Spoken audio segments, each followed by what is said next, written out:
Sonder. My name is Maggie. This is a video journal where I keep track of the knitting, sewing, and reading that I've been doing over the course of the last week. How is everyone? Man, what a time to be alive. I feel like the last time that I recorded, we were very much going through a national crisis. And today is the 21st of January, the day after Inauguration Day, and I am feeling great. Yesterday, I got my second dose of the COVID vaccine, and Joe Biden and Kamala Harris were inaugurated as the 46th President and Vice President of the United States. We can all just like take a deep breath and relax. I don't think I realized how much of my anxiety was kind of being like held in by just this fear of who was in the White House. And as a doctor, I'm a new doctor here in Denver, Colorado. It was very visceral to me to listen to the news and hear particularly the responses to the COVID-19 pandemic, but also things like LGBTQ health, particularly related to trans health. And so for me, the Trump administration felt like an assault on all of the people that I take care of. And I am so happy that it is behind us now. I think that there is still definitely a long way to go in terms of making sure that we hold our elected officials accountable and make sure that this really, really right manifestation of the Republican Party is not allowed to flourish in the coming years and then cause damage going forward. So yeah, but oh boy, it just feels good. Like, I was watching the inauguration yesterday and I was just sobbing. And I think one of the things for me that was huge was just seeing Kamala Harris being sworn in as Madam Vice President in the United States. It's a huge deal, not only for, you know, her race and ethnicity, but also because she's a woman. And this is the first time in our entire country's history that a woman has been elected to the executive office, which is a travesty. Like, that is absolutely fucking insane. And I know that a big part of that is because women weren't even allowed to vote for a very long time. But I don't think I realized how much it would affect me that that glass ceiling was broken. And that young girls, I mean, obviously, like, I do not want to be a politician. I hate public speaking. That's why I love this little quarter of the internet where I can just like be myself and be weird, and not actually be in front of everyone or anyone talking to people. But it just makes me feel amazing that there are young girls out there who can, he stole one of my socks. That there are young girls out there who can see someone in the White House who looks like them and know that that's possible if that's something that they want to do. It's just an amazing and beautiful day, and I'm feeling really hopeful and centered and balanced, and that is something that I haven't felt in a really long time. And I know that it's not just because of the administration change. I actually also started incorporating yoga into my daily practice. And it's something that when I was in undergrad up in Boulder, Colorado, I went to yoga almost every single day, and it was incredibly helpful for me to have that time to meditate and reflect and also get some exercise, which, like, I know as a doctor is very important for anxiety, but I just started incorporating it in really small amounts. So like 30 to 45 minutes a day.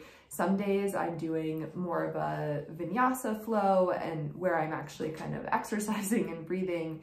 And then there are other days where I only feel like I can do a yin yoga practice, which is much more about meditation and being in your body.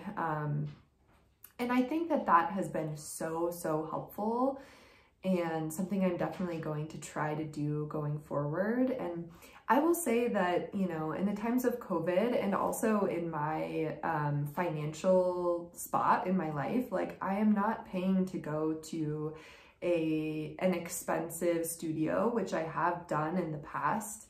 But I feel that I'm sort of at that place in my practice where I can do it at home and maybe, you know, go onto YouTube and find creators who are making yoga classes or, you know, various different much cheaper online options. And I am just really, really enjoying that. And so I'm just putting it out into the universe so that hopefully I keep doing that going forward. So yeah, it's been a great week. We have a new president, thank God. Oh my God, thank God. And you know, other than that, it's been really, really relaxed. I did a lot of skiing. I did a lot of telehealth visits. And tomorrow I actually transition to the Well Baby Nursery. And so I'll be taking care of newborns and getting to go to a lot of deliveries and kind of bringing, you know, being a very small part in bringing new life into the world. And it's really fun to be the doctor who kind of gets to take the baby, and sometimes we get to just say like, stay on mom, you know, delayed cord clamping, all that stuff. But sometimes the baby just needs a little bit of help. And so we take them over to the warmer and get to do the sort of quick resuscitations. And I just love being able to say to these brand newborns, like, happy birthday. It's so special. So I'm really looking forward to that. Really, really looking forward to it. And just feeling great now that I have the second COVID vaccine. I will say, you know, just as a general PSA, that if you have the opportunity to get the COVID-19 vaccine, please get it as soon as you can. That is the only way that this will end. Obviously, there are people who are not going to be able to get the vaccine for various different medical reasons, but if you do not have one of those medical reasons, I strongly urge you to get it. It is safe, it is effective, and it is the only way that this will end. So I feel incredibly lucky to be in healthcare and be a doctor who can go into the hospital and help take care of patients who are most impacted by this virus, and also feel very thankful to be able to have the opportunity to get the vaccine at its initial rollout. So for people here and people away, please get the vaccine. My symptoms have been very low key. I mean, I think like this vaccine is super effective, and part of the reason why it's a little bit effective is that you have an immune response. And so, yeah, but I'm feeling good. I mean, I literally got it yesterday and I'm here recording. So yeah, with that, let's jump into some crafty talk. I have a lot to talk about today. And I know that there are some new people watching, which is crazy. I never thought that anyone would actually want to come on here and watch this. But I'm so excited to have you all here, and I'm really excited to get to know you all a little bit better. So I'll first start off with what I am wearing. So this is the KuusiKnits shawl by Caitlin Hunter. I love Caitlin's work. And this was knit out of all natural colors of wool from a farm in the town that I grew up in. And I just think it's so beautiful how these natural colors really stand out. This shawl was the first shawl that I ever knit. And it's so funny, I feel like I was watching the Heather and Hops podcast recently, and she was talking about how like when you're starting, you kind of have this freedom to be able to do things that you don't really expect just because you don't know that they're hard. And that's exactly how I feel about this. Like the thought of me now doing a colorwork shawl that's stranded colorwork, like this is not mosaic knitting, it's stranded colorwork. The thought of me doing this now, like I could do it and I would probably do it better, but I don't want to because I don't want to purl and do color work. But at the time I was like, I really love this shawl. I'm gonna make this shawl.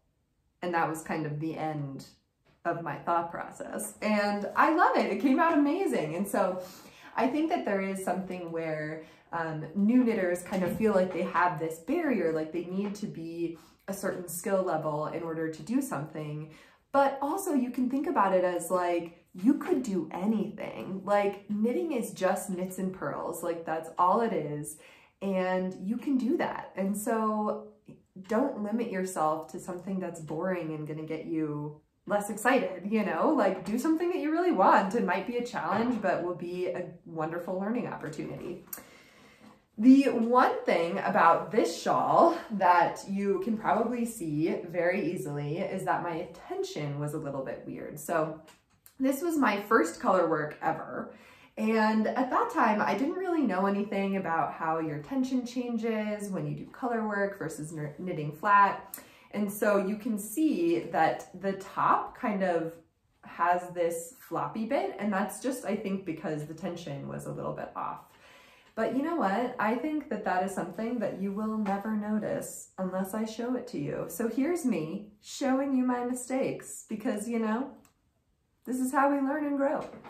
The other thing that I'm wearing is, I can take off my thing here, but this is the Rizzo top by Amy Appell, and I love this. I knit this out of Malabrigo wool, and it just has this really kind of like, I love that it's high neck, but kind of sexy with these like eyelets, and it's just a very tight fitting crop top that I think only took like 2 skeins of yarn, and yeah, it is so beautiful. I have another quantity in order to make another one of these because it is something that I wear frequently, and it's also something that I think is appropriate for work.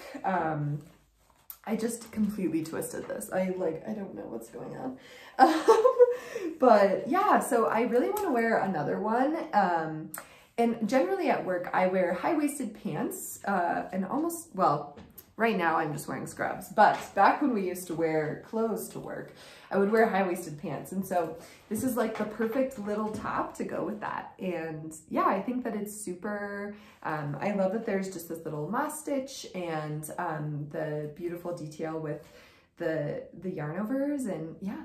I will say for newer knitters, this is a little bit of a challenge, only because the construction is something different than I have ever experienced before, but the directions are incredible. So if you just follow the directions, like there will be times where you're knitting and you're like, what the fuck is going on? I do not understand, but I'm just gonna do this and just do it, and it will turn out okay. Like it's some crazy origami type footwork, like fancy footwork, but it works out and it's a really cool construction. So yeah, the Rizzo top and the KuusiKnits shawl.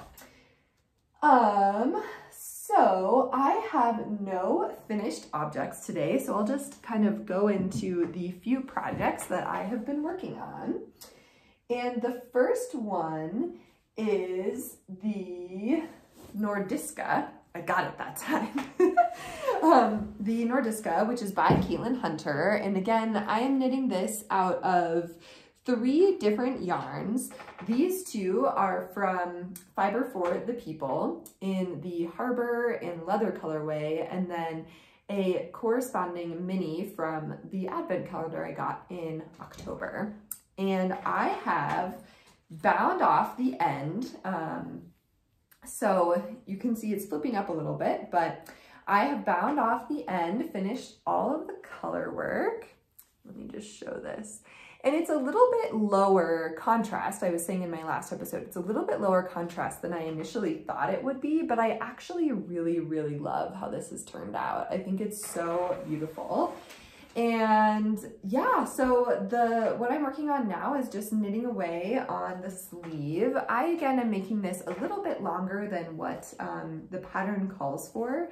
So I am probably going to knit for about 5 inches and then start in with the color work. And yeah, all I have to do is finish this sleeve, start and finish this sleeve, and then you do cast on and do the ribbing on the V-neck top. So I'm trying to decide. I do feel like I'm playing yarn chicken a little bit with this project. This is all of the main color of yarn, but I also find that these like little bits of yarn end up being way more yarn than you anticipate them being. And so I think what I'll probably do is weigh this soon and just kind of decide if I should keep knitting or stop in terms of how long to make the sleeve, because I would kind of like to make the sleeve as long as possible. And what I should have done in retrospect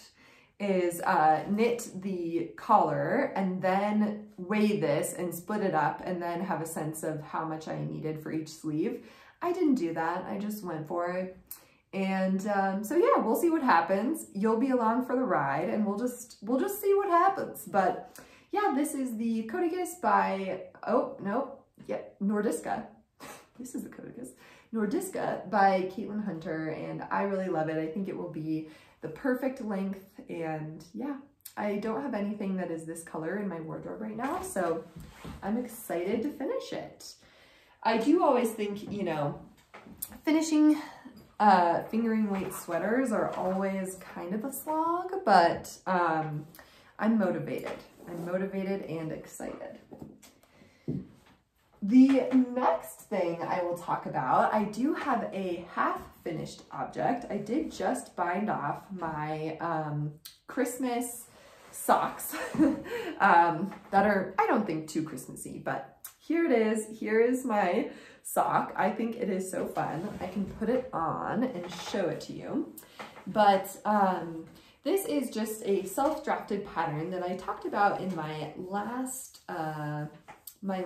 episode, and this is knit out of Lambstrings wool in the Saint Nick colorway. And I actually have a little Harry Potter and the Sorcerer's Stone Progress Keeper hanging on there. But anyway, yeah, it's pretty great. I don't know why I'm holding my foot up like this. This seems to happen fairly frequently, but you know, it's fine. I'm just awkward and that's just the way it is. But yeah, this is the Saint Nick colorway. And then the two corresponding mini skeins were this kind of sage green and bright, bright red. And I really, really love how this has turned out. I'm excited to finish the next one because I do think that these are like Christmas socks, but I also think that they are subtle enough to be worn even when it is not Christmas time. So that is the first sock.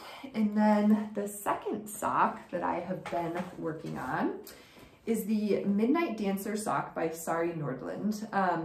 And I mostly used that pattern to do the ruffle that is at the top of this sock.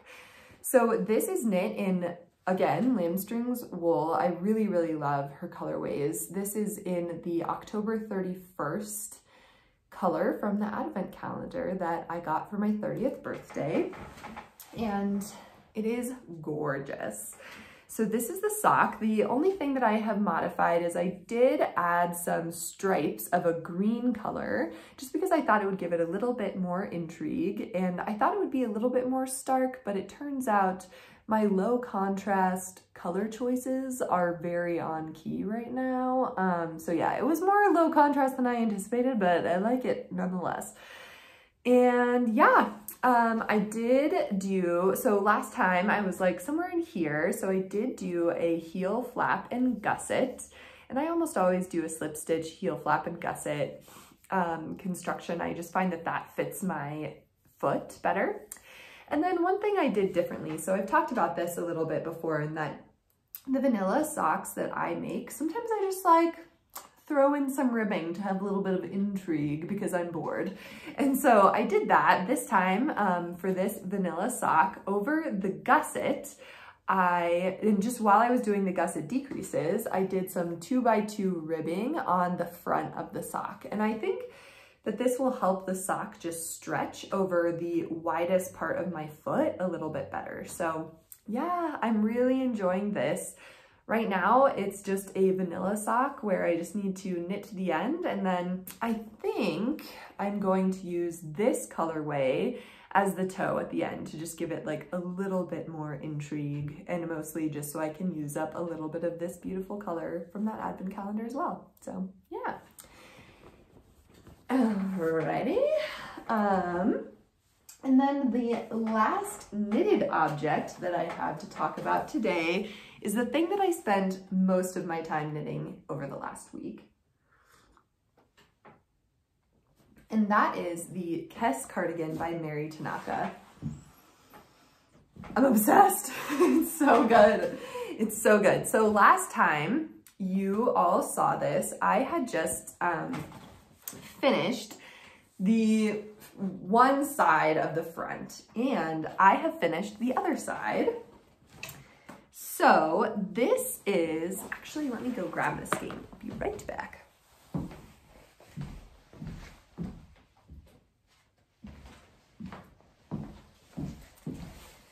So I am knitting this out of WZ Felt and Wool, which is High Mountain Wool of Routt County, which is the county that I grew up in. And it is this beautiful worsted weight, natural color yarn. And there's something so special about buying yarn from a really small producer in your home, like where the animals were raised in the valley that you were raised in, and you know that the animals are being treated well. And I really love rustic yarns. I think at the beginning of my knitted journey, I got really excited about like hand-dyed yarns and things like that. And I've recently just become so in love and enamored with rustic yarns. So yeah, I really, really love this. It is so plump and beautiful, and I don't think it's scratchy at all. However, I do have a very high tolerance for wool. Like, it just really doesn't bother me. So anyhow, this, I have knit one entire side, and can we just look at these cables? Oh my God. I have knit the other side. Oh, just stop it. Oh God, it's so gorgeous. I'm obsessed. And then I am part of the way through knitting the back. I'm obsessed. I think one thing that I really love about this is that despite the cables looking really complicated and really complex, it is actually very memorizable. And I'm to the point where I don't even really have to look that often at the pattern. Like, I can just kind of go. And I also will say that I do really love that this is being knit in pieces for a couple different reasons. One is that I do think that it will add a structural component that will help the garment last for a very long time. This is something that I want to be kind of like an heirloom garment that I have for the rest of my life. But also it is more enjoyable for me to be knitting just the back, and you just see all of this progress, and it just makes you really motivated to keep going because it's growing and growing and growing, and you can see the cables coming, where I think if you were knitting it all at once, you could certainly do that, but it just wouldn't give you quite as much excitement, if that makes sense. So I'm obsessed. This has the same cable motif. So this motif and this motif are on the front, and then it also has this beautiful honeycomb motif on the back. Oh my God. This is going to be slightly oversized and slightly cropped, but not too much of either of those. So yeah, I am in love with this. Again, this is the Kes Cardigan by Meri Tanaka, and highly, highly recommend. It's one of those ones that I don't even know exactly how I found it. And I'm absolutely obsessed. And this is in one of my favorite project bags, which is the Nerdbird Makery like activism bag, which I just adore. So that is pretty much all of the knitting content. I'm just going to move on to some sewing content. What? Did you say sewing? Yes, I did. Maybe this vaccine is making me weirder. I don't know, like, I'm just a weird human being at baseline, but I do feel weirder than normal. Anyhow, so where to begin? Right now, I am working on a quilt pattern. I have made a baby quilt. I will try to put a picture of the baby quilt up here if I can find one. And it was beautiful. It is a quilt that is kind of inspired by Albus Dumbledore, and so I did it in a lot of blues and purples and embroidered a quote from Albus Dumbledore. And I loved making that. It was super easy. I just did little squares. It was very straightforward. But I did realize that I want to make a quilt for our king size bed. And the amount of work that was required to make a baby quilt, which is like tiny in comparison to a king size bed, is absurd. And so I knew that I needed to pick a quilt where I didn't need to match anything. I didn't need to worry about it. It just kind of looked random. And so I went to Fancy Tiger Crafts, which is my local craft store, and I bought all of these gorgeous fabrics. And it'll actually be a little bit easier to see the fabrics in these little swatches. So there's that one, and then these. Some of these are repeated.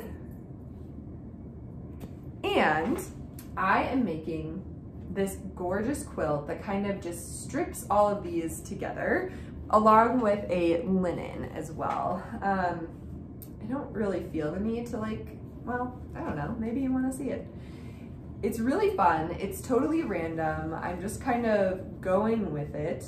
And because of that, I've already cut out everything I need, and I did have some leftover strips of fabric for that. And that is something that it is taking me quite a while, but that's okay. It will just be done when it's done, and I'm just doing little bits at a time.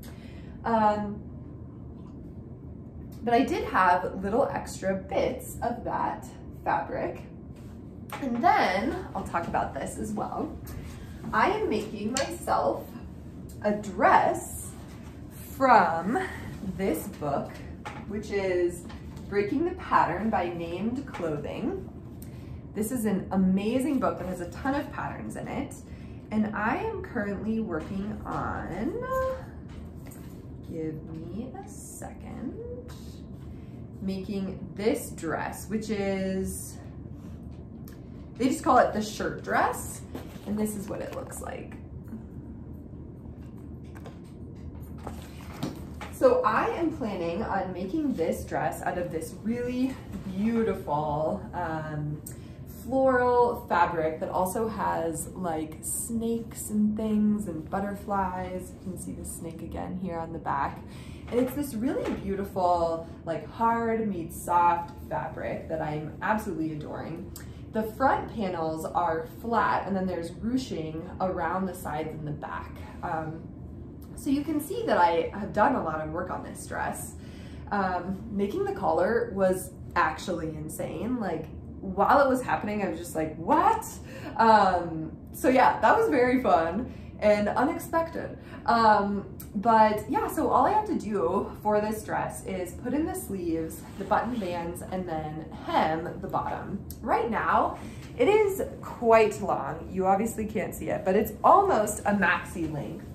And I feel like it's like a little bit like Little House on the Prairie. And so I might make it a little bit shorter. I don't know what you guys think, but I'm trying to decide between like just past my knee or like T-length. I'm kind of leaning towards just past my knee right now, but we shall see. And so, not sure if that'll stay up there, but we'll see. And so with this, I had some leftover fabric as well. And so I took together the fabric from the quilt that I'm making and the fabric from that dress, and I made this amazing project bag. So you can see here along this panel are just squares or rectangles of the quilted fabric that I put together, and then I put a strip of the quilted fabric at the top and the bottom. And I did the same on both sides, but they're very random. So I didn't want it to be exactly the same on either side. And then this side, I really, really loved the bug, the little butterfly that was there, and the flowers, of course. And then this side, I wanted to get in one of the snakes. And I just thought this was so beautiful. I paired it, the bottom is an oiled canvas, and then I did oiled canvas at the top as well. And it's just a drawstring bag. It's really like deep, and I just think that it would be able to fit a lot. The inside, I used the this fabric here from my quilt as well. So I think, you know, COVID is a really, really strange time. And sometimes it can be fun to just have like a little crafting win and make like something beautiful from scraps you have at your house. So I encourage you, if you have a sewing machine, to just kind of look around and see what you can put together. So yeah, how I essentially did this is I made these panels. I first cut these, then I made this panel, then I put these on, and I did interface this fabric, and then I put an interfacing along the entire fabric that was quilted, just because I wanted it to have a little bit of structure. And I love that I did that because it does stand up on its own, which is something that I really like. So yeah, isn't it gorgeous? Oh my God, when it was like finishing up, especially this side, there's a butterfly and the snake. I was like, yes. So yeah, just whipped up this little project bag out of leftovers that I've had at my house, which has been really fun. The other crafting stuff that I have to talk about is just some things that I picked up at Fancy Tiger. I was having a hard day. I was really worried about the inauguration, and I was just like, you know what? Treat yourself. I know it is not financially appropriate, but sometimes you get a stimulus and you're just like, I'm supposed to put this into the local economy, right? And this is how we justify ourselves. But anyhow, I picked up 2 skeins of Spin Cycle yarn in the Cold Comfort colorway, which is this beautiful pastel that has just like tons and tons of colors. There's purple, there's blue, green, pink, obviously just like a beige, yellow. It's really gorgeous. And I'm forgetting the name of the pattern that I want to turn this into, but there's a new pattern, which I'll put a picture up, that has this like really beautiful floral motif around the stomach. And I think it's a fingering weight pattern. And so what I want to do is get a really, really dark, like black yarn to pair with this. And I just think that it would be so beautiful to have these kind of pale, almost flowery colors as the kind of contrast in that sweater. So that is the plan for this. And I mean, I love their yarn. I really need to learn how to spin because it just seems so fun, but that's neither here nor there. And then this is something that I bought from Fancy Tiger a long time ago, but this is a Italian wool that I want to make into a jacket, and it has this really beautiful motif here. And my plan is to make this into the Ilford jacket by Friday Pattern Company. And in particular, you can see here that I really want to make this longer version. So, and it essentially will go down like past my butt. And yeah, I think that it will be amazing. I want to make it in this gorgeous fabric. I definitely have enough to do that. And then I was thinking that I would go, that I would line at least the front and the back, probably not the arms because I get so hot, but the front and the sort of the torso pieces. I want to line with a flannel that is like beautifully contrasted. And so I don't know, but there are like 16 people who subscribe to this now, which is bonkers. And so I was thinking that real quick, I'm gonna put up a series of pictures of the contrasting fabric that I would like to use to go with this black and gray fabric, and see if there is a consensus of what people like most, because there are so many that I think would be awesome and like kitschy, and yeah, I'm curious what you guys think. So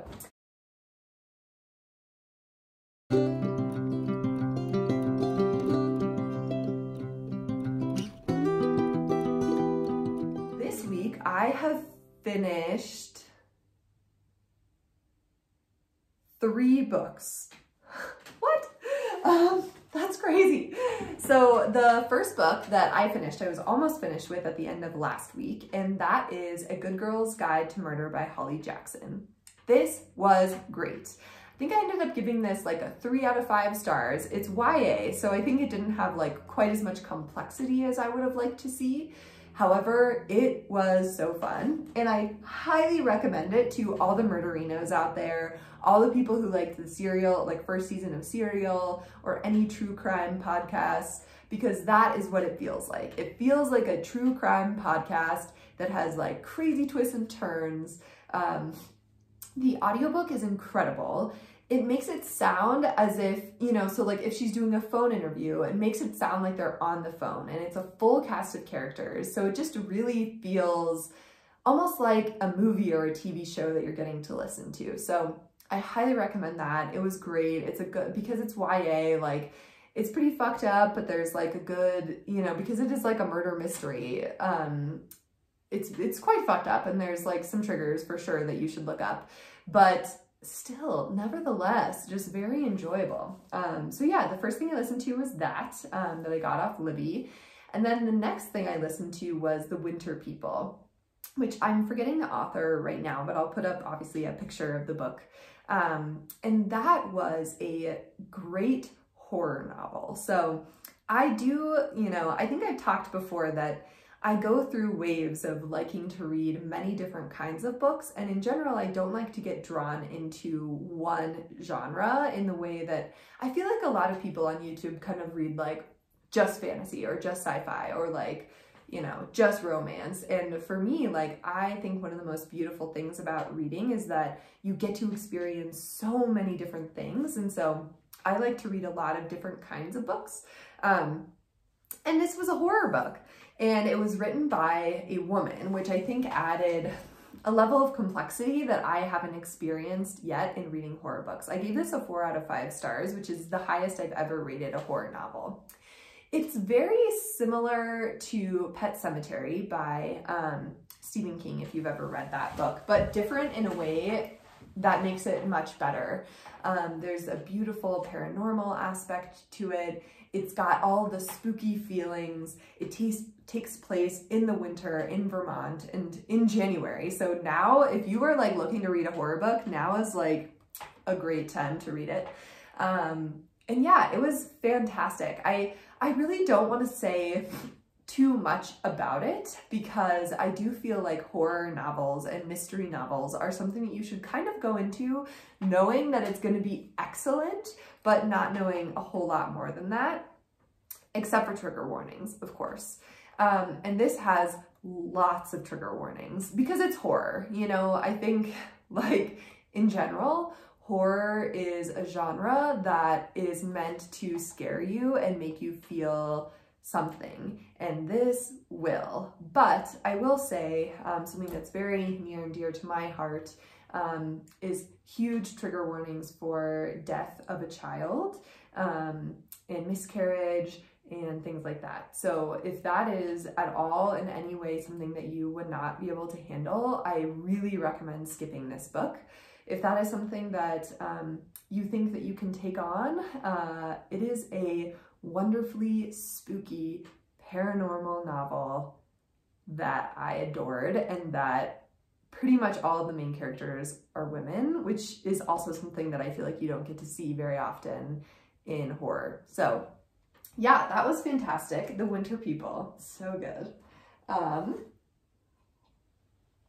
The next book I read was hands down 10 out of 5. Like, one of the best books I've ever read in my entire life, and that is Between the World and Me by Ta-Nehisi Coates. Holy fucking shit. Whew, this is incredible. Essentially what this is the author writing a letter to his son when his son turns 15. And it is kind of a manifesto about what it means to be Black in America, and what it means to be a man, and what it means to grow up in poverty, and what it means to get out of that, and be stuck in that. And oh my, I mean, it's incredible. Obviously, I am a white cisgendered woman, and so I'm sure there are things that were pointed out in this book that I didn't understand or that I didn't connect with. And so I highly recommend that you find some people of color who have reviewed this book, but I can just tell you that it is absolutely fucking incredible and should be required reading for everyone. I will also say that it is a rather short book. It's a book that I read in one day, and so it's something that if you want to learn a little bit more about race in America but don't want to like fully commit to like the cast, then I think, which, I mean, I haven't read that book yet, but I hope to, but it's something that's short and beautiful. I mean, the writing in this book is absolutely, absolutely incredible. So yeah, 5 out of 5. One of the best books I've ever read in my entire life. And it like should be required reading. Everyone, not only in the United States, but in the world should be reading this book. So yeah, not surprised at all that it's a National Book Award winner, because holy cow, like I have like almost no words to describe it because it was that beautiful. Yeah, I love it. Please read this. Like, if you take anything away from this day, from this podcast, it's read this book, because it is incredible. And then the last book that I have to talk about is Outlawed by Anna North. And this book I'm about halfway through right now. I'm obsessed. I'm also obsessed with this book. I just feel like I am on a roll with like picking and reading great books this year. This follows a woman in the American West in the 1800s who gets married when she's young, when she's about 17, which is pretty normal at that time. And she is not able to conceive a child in the first year. Where she is living, if you do not conceive a child, you're often considered a witch and hung for witchcraft. And so what she decides to do is run away from her town and go to live with outlaws. And these outlaws are just trying to make a better, safer place for people who are different. And the found family vibes in this are so good. Everything about this is so good. And I think I talked about this on the last podcast as well, but I am not a huge Western reader, and I have been absolutely obsessed with this. So yeah, please read this as well. It's incredible. So that is all I have to talk about today. I hope that everyone is doing well. Until next week, please take care of yourselves, take a deep breath, and stay calm.